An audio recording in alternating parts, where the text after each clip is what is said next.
নমস্কার সবাইকে, sport reality speaks এর পর্দায় আবারও স্বাগত জানাচ্ছি। ওয়ার্ল্ড কাপ শুরু কাল থেকে, তার আগে একটা খবর দিতে চলে এলাম। দূরদর্শনের পর্দায় কিন্তু দেখা যাবে কিছু ম্যাচ।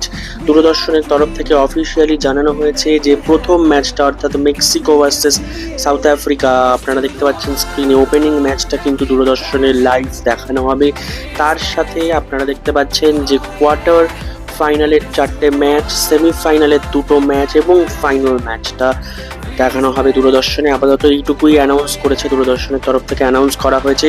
অন্যদিকে কালকে ব্রাজিলের প্রথম একাদশ কেমন হতে পারে বলেছিলাম, সেখানে বলেছিলাম নেইমার চোটের কবলে আছেন, নেইমার ফিট হচ্ছেন, কিন্তু এখন কিন্তু খবর সূত্র মারফত যে নেইমার কিন্তু পুরোপুরি ফিট এবং তিনি কিন্তু তৈরি মরক্কো ম্যাচ থেকেই খেলতে, এবং দ্বিতীয় তৃতীয় ম্যাচ অব্দি অপেক্ষা করতে হবে না। মরক্কোর ম্যাচ থেকেই কিন্তু নেইমার থাকবেন, প্লেইং 11-এও থাকতে পারেন, বেঞ্চেও থাকতে পারেন, সেটা অবশ্যই অ্যানসেলোত্তির ডিসিশন কল। কিন্তু নেইমার কিন্তু পুরোপুরি ফিট, ব্রাজিল ফ্যান্সদের জন্য সুখবর। অন্যদিকে আইএসএল কিন্তু 7 মাসেরই হবে এই বছর, এবং সেপ্টেম্বরের শুরুতেই, যেরকমটা টেন্টেটিভ ডেট দেওয়া আছে, সেপ্টেম্বরের শুরুতেই আইএসএল শুরু হবে।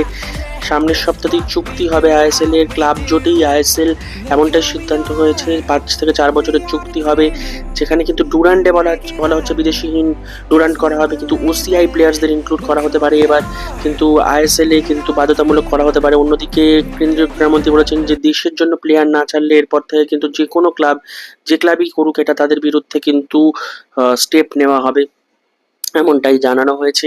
তাই জন্য আইএসএল কিন্তু ফিরে আসছে, এবং আইএসএল কিন্তু ক্লাব জোটে আইএসএল হবে, 7 মাসেরই আইএসএল হবে। সেপ্টেম্বরের শুরুতেই হয়তো আইএসএল, এবং সামনের সপ্তাহে হয়তো চুক্তি হবে।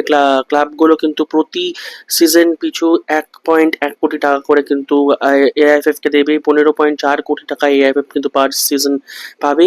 অর্থাৎ আইএসএল হচ্ছে কিন্তু কাল থেকে ওয়ার্ল্ড কাপ, যেটা বললাম দূরদর্শনের পর্দায় আপনারা কিন্তু ওপেনিং ম্যাচ মেক্সিকো বনাম দক্ষিণ আফ্রিকা দেখতে পারবেন। তার সাথে 4টে কোয়ার্টার ফাইনাল, 2টো সেমিফাইনাল এবং ফাইনাল। এবং ব্রাজিলের জন্য সুখবর, নেইমার কিন্তু পুরোপুরি ফিট এবং প্রথম ম্যাচ থেকেই তিনি কিন্তু available for selection. Sport reality স্পিক্সের পর্দায় চোখ রাখতে হবে। আরো আপডেটস পাওয়ার জন্য লাইক, ফলো, শেয়ার, কমেন্ট অবশ্যই করতে হবে, এবং ইউটিউবটা সাবস্ক্রাইব করে নিতে হবে। ইউটিউব চ্যানেলের লিঙ্কটা কিন্তু ভিডিওর কমেন্ট সেকশনে পিন করা আছে, তাই আপনারা দেখে নেবেন এবং সাবস্ক্রাইব করে নেবেন।